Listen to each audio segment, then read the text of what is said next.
Go. All right. We're here with Ryan. So what's going on, Ryan? How is your sale going? It's been pretty good, actually. Today's been quieter, but yesterday was crazy.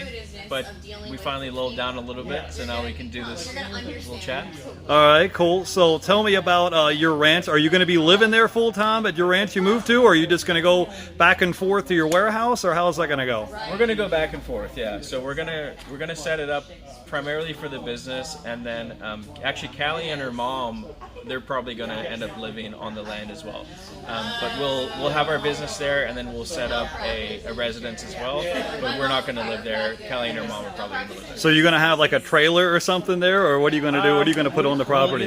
We'll either build something, or we'll put like a trailer on there. All right, cool. So tell me about your car driving by itself, man. I just wanted to figure that out because I saw your video and you pressed this button on the app and it said something like "car come to me," and the car was just like backing up and going around the corner, man.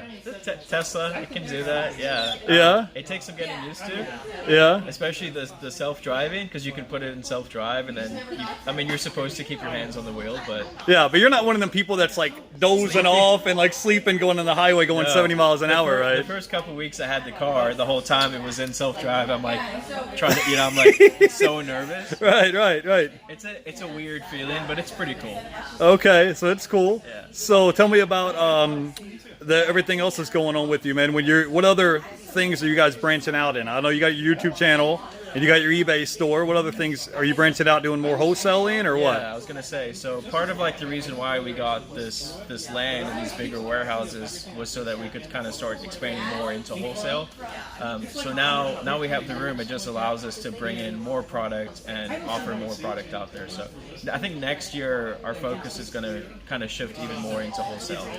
But our business has a lot of different facets right now. But YouTube, mentoring, obviously we have 2 eBay stores, Amazon, wholesale, real estate now, because we have a commercial property that we're going to rent out as well. Stocks, so there's a lot of different aspects, but at the end of the day, reselling is still our love. It's still our passion. Right. That's why with everything going on, we still love going to thrift stores and garage sales. Right. It looks like you guys have a blast out there doing that, going to yard sales, thrift stores, garage sales, all that, right?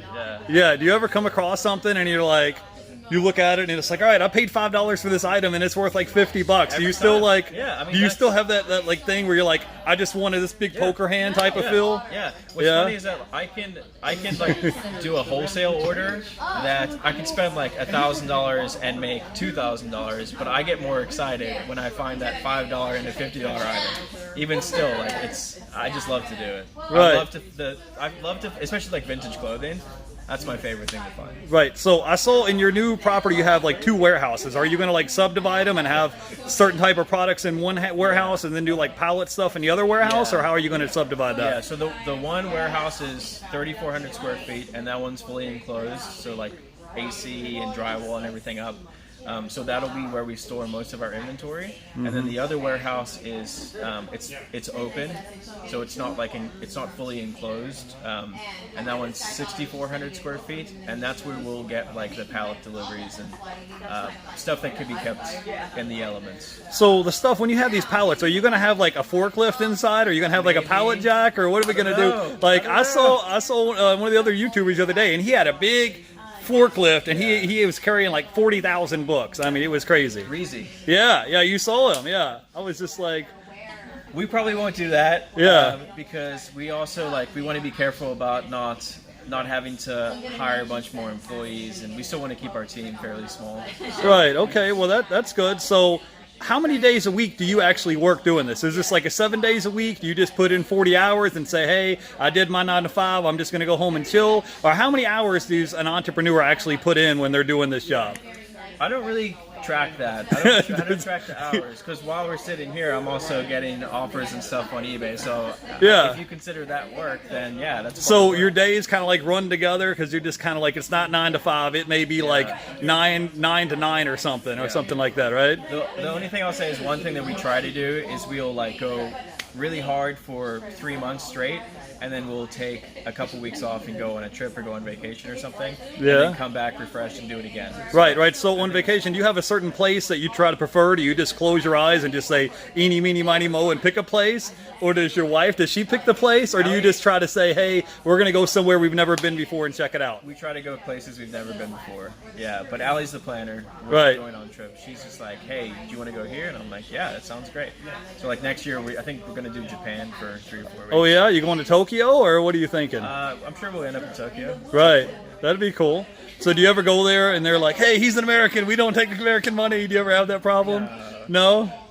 We've never had any issues traveling. And we've been like, we've been in like the middle of Beijing, China, and everybody's been friendly and nice. That's cool. So let me ask you one more question. Do you have any advice for people who's either starting a YouTube channel from scratch or people who are just getting started with reselling? Like they don't know a ton about it. They may have seen a couple of your videos. They may have been to a yard sale or two. Like what is your advice? Should they just start with a niche and say, hey, I'm just going to do clothing or a certain item and then branch out? Okay. Or what is your thoughts on that? So I think with just starting reselling, I think it's important to keep an open mind to anything you can make money on, because I think it's good to learn multiple different categories when you first start out.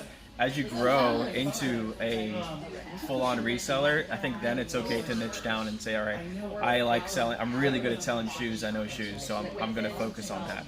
Or I'm really good at selling phones, or I'm really good at selling electronics or something, you know what I mean? So niching down, I think, is fine once you've cut your teeth on establishing yourself as a reseller, like learning how to do it.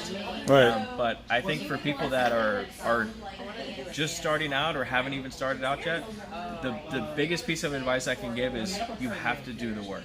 Like you have to just do it. You can't, watching YouTube videos is great, and soaking in as much information as you can is great, but at the end of the day, you have to go out and try and fail sometimes to figure it out yourself. Right. So you ever have a thing where someone's like, man, I bought all this inventory and they're jacked, they're excited, and then they get home and they're like exhausted and they just don't list it and it just sits in this big death pile, and it's like, oh yeah, we've got this big pile in our mother-in-law closet or whatever, and they open it up and they just have inventory sitting there, but none of the stuff gets listed, you know. Right. So that happens. All right. So now, if someone was starting a YouTube channel from scratch, I mean, I know you guys have what, 130,000 subscribers or something? 160. 160. Wow. 16. Okay. Right. So how do you go from 0 to that? I mean, you've been doing this for a while. It's not like you just rolled out of bed and did it like overnight. How does that work? I think you can't expect too much, especially in the first year. So for the first year that we put out videos on YouTube, we were just grinding. I think we only got like a few thousand subscribers within the first year. The second year it started rolling a bit more, and then this year is our third year full time on YouTube. And that's where it really started to pick up. So you just have to be consistent, put in the work, and try to be different than what's out there. And there's a lot of resellers right now, I think, jumping on YouTube.